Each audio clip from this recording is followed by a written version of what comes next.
It started the day we moved in. I didn't think much of it at first. You know, when you're busy unpacking boxes and trying to settle into a new place, you don't really pay attention to the little things. But looking back now, I wish I had. I wish I had noticed the way the forest seemed to press in on the house, like it was trying to swallow it whole. I wish I had paid attention to how quiet it was out there, even during the day. No birds, no wind, just silence. But we were excited, a fresh start, a new home and all that. It was supposed to be peaceful. It was supposed to be safe. The house was small, nothing fancy, but it was ours. It sat right on the edge of this huge forest. My partner and I thought it would be perfect quiet mornings, fresh air, maybe even some hiking trails. We joked about how we'd finally get in shape, how we'd spend more time outdoors. It felt like a dream. But dreams can turn into something else, can't they? Something you don't see coming until it's too late. I remember standing in the driveway that first evening, looking out at the trees. They were so tall, so dense, it was like a wall of shadows. I told myself it was just the way forests are, that I was overthinking it. But there was this feeling, like the forest was watching me. I laughed it off, told myself I was being ridiculous. But that feeling never really went away. And the more time we spent there, the worse it got. If I had known what was waiting for me in those woods, I never would have gone jogging that day. I never would have stepped foot on that trail. But I did. And I'll never forget what happened next. The first few days were all about settling in, unpacking boxes, figuring out where to put the furniture, and getting used to the quiet. It was so quiet out there. At first I thought it was peaceful. No traffic, no neighbors blasting music, just the sound of our own footsteps and the occasional creak of the house. But after a while, the quiet started to feel heavy. Like it wasn't just quiet, it was empty. I told myself I was just adjusting to the new place. Moving is stressful, right? You're bound to feel a little off. The house itself was fine, a little old, but nothing we couldn't handle. It had this big window in the living room that looked out toward the forest. During the day, the sunlight would filter through the trees, and it was actually kind of beautiful. But at night, that window felt like a black hole.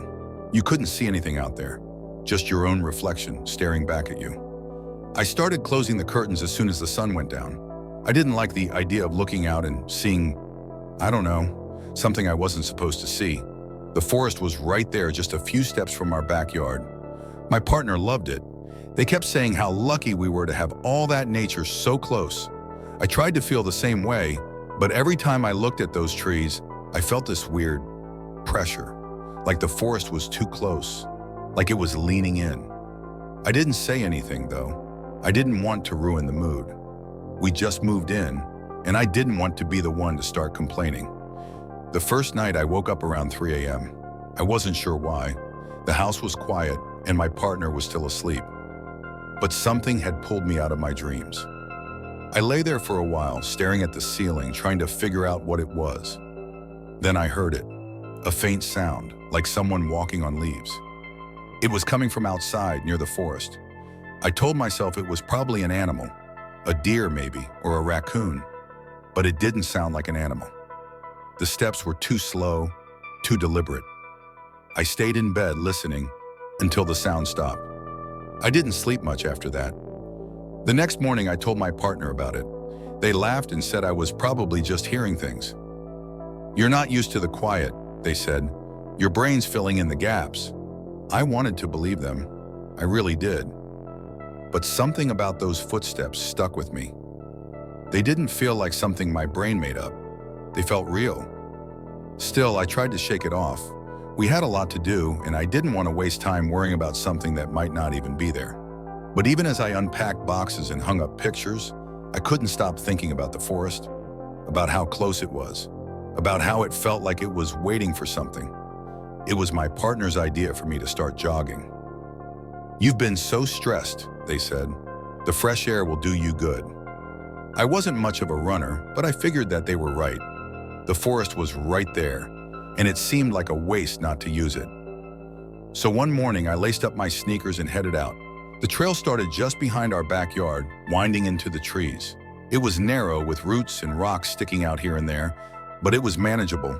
The air was cool and the ground was soft under my feet. For a while it felt nice. But the deeper I went, the quieter it got. At first I thought it was just the way forests are.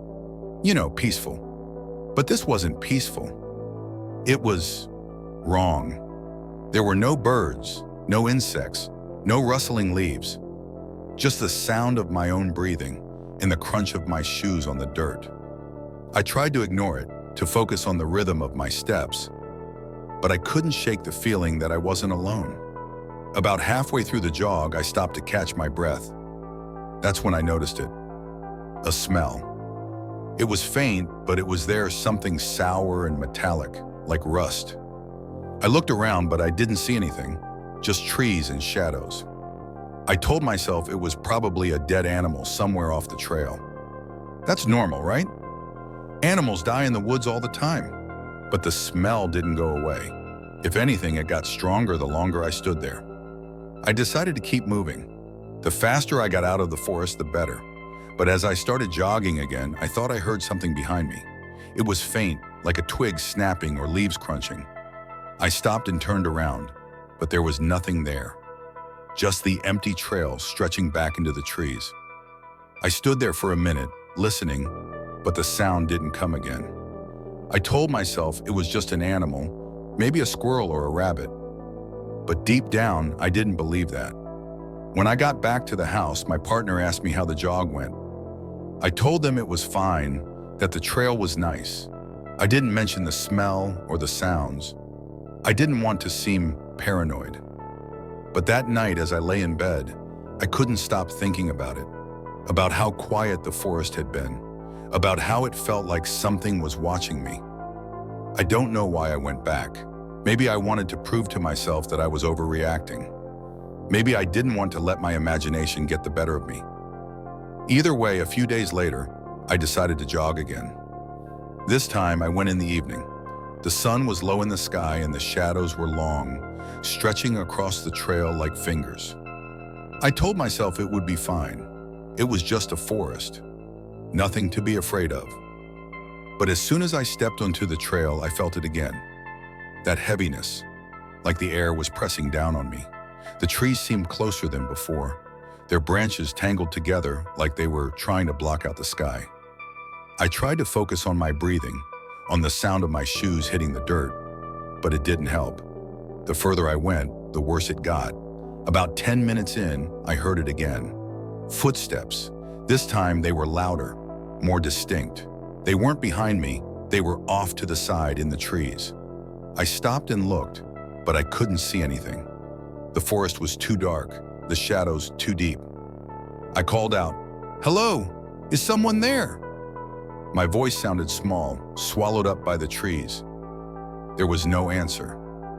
That's when I saw it. A pile of rocks, stacked neatly in the middle of the trail. It wasn't there the last time I jogged. It wasn't something that could have happened by accident. Someone had put it there. I stared at it for a long time, my heart pounding in my chest. I wanted to turn around and go back, but something told me I shouldn't. Like if I turned my back on the forest, something would happen. So I stepped around the pile and kept going. I didn't make it much further. The footsteps started again, louder this time, closer. I didn't stop to look. I just ran. I ran as fast as I could, my breath coming in short, panicked gasps. When I finally made it back to the house, I slammed the door behind me and locked it.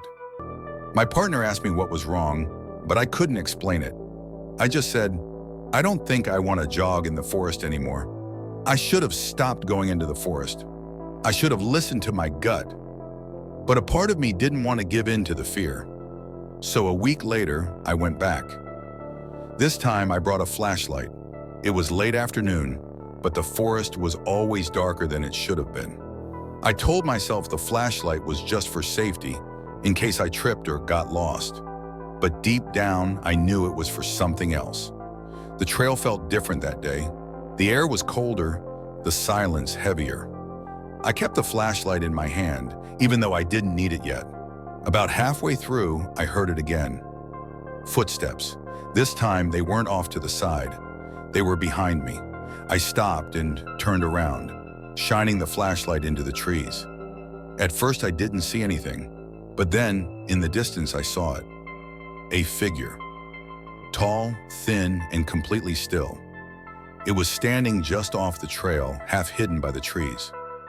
I froze. My mind was racing, trying to make sense of what I was seeing. It didn't move. It just stood there, watching me. I don't know how long I stood there, staring back. It felt like forever. Then slowly it started to move. It didn't walk. It glided like it wasn't touching the ground. I didn't wait to see what it would do next. I turned and ran. I don't remember much about the run back, just the sound of my own breathing, the pounding of my heart, and the feeling that something was right behind me. I didn't look back. I couldn't. I just ran. When I finally made it out of the forest, I didn't stop until I was inside the house. The door locked behind me. My partner found me sitting on the floor, shaking. I couldn't explain what had happened. I just kept saying, "There's something in the forest." We didn't stay in that house much longer. After that day, I refused to go near the forest. But even inside the house, I didn't feel safe. We started noticing strange things: scratches on the windows, footprints in the dirt outside, noises at night. My partner tried to brush it off, but I could tell they were scared too. Eventually, we decided to move. We packed up and left without looking back. But even now, I can't forget. Sometimes I still dream about that figure. And when I wake up, I swear I can feel it watching me. If you ever find yourself in a place that doesn't feel right, trust your instincts. We should have left sooner.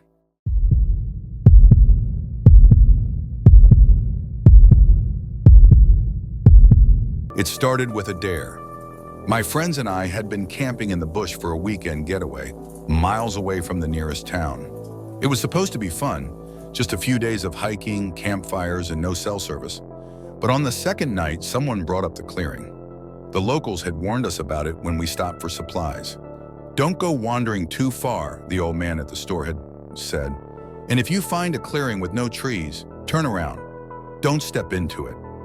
We laughed it off at the time, but sitting around the fire that night, the warning didn't seem so funny anymore. I don't know why I agreed to go. Maybe it was the beer, or maybe I didn't want to look scared in front of my friends.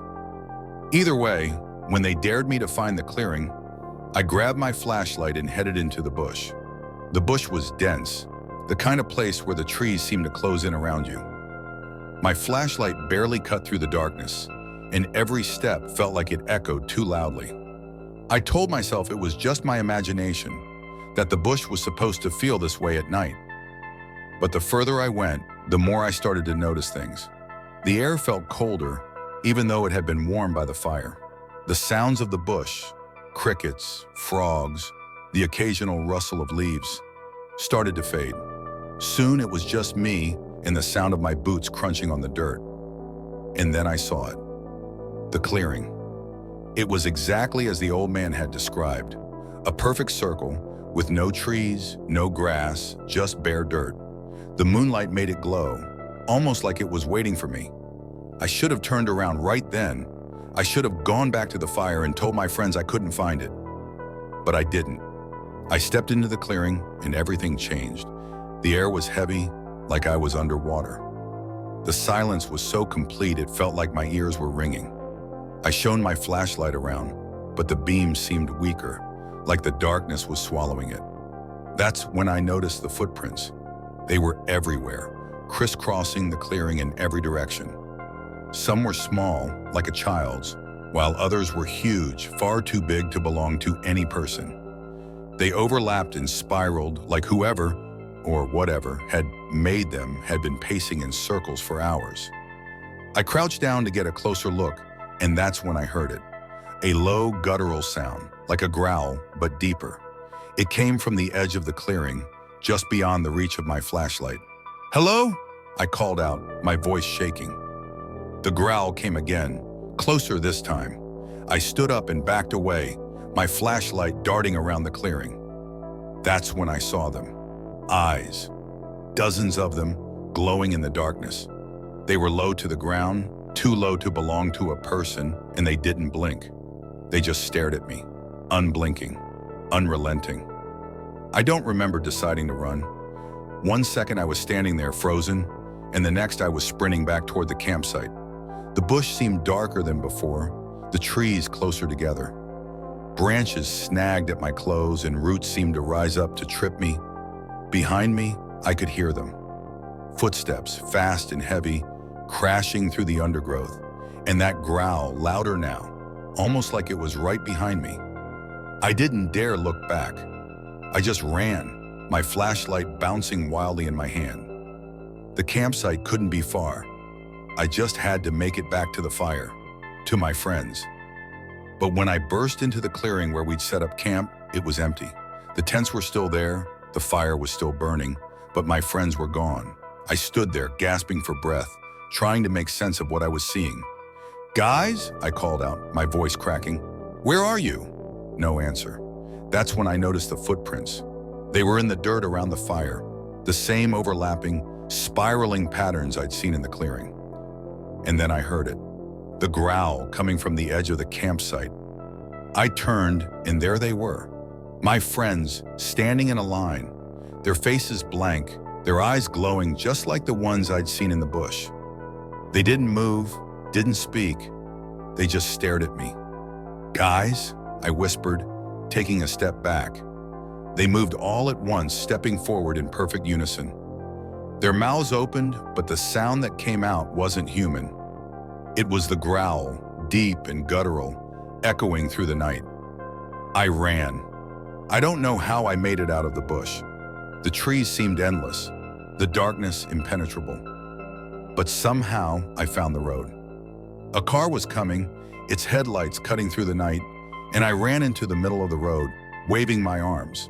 The driver slammed on the brakes, and I collapsed in front of the car, gasping for air. "What the hell happened to you?" the driver asked, helping me to my feet. I couldn't answer. I just looked back at the bush, half expecting to see my friends, or whatever they'd become, standing at the edge of the trees. But there was nothing, just darkness. I never went back to the campsite.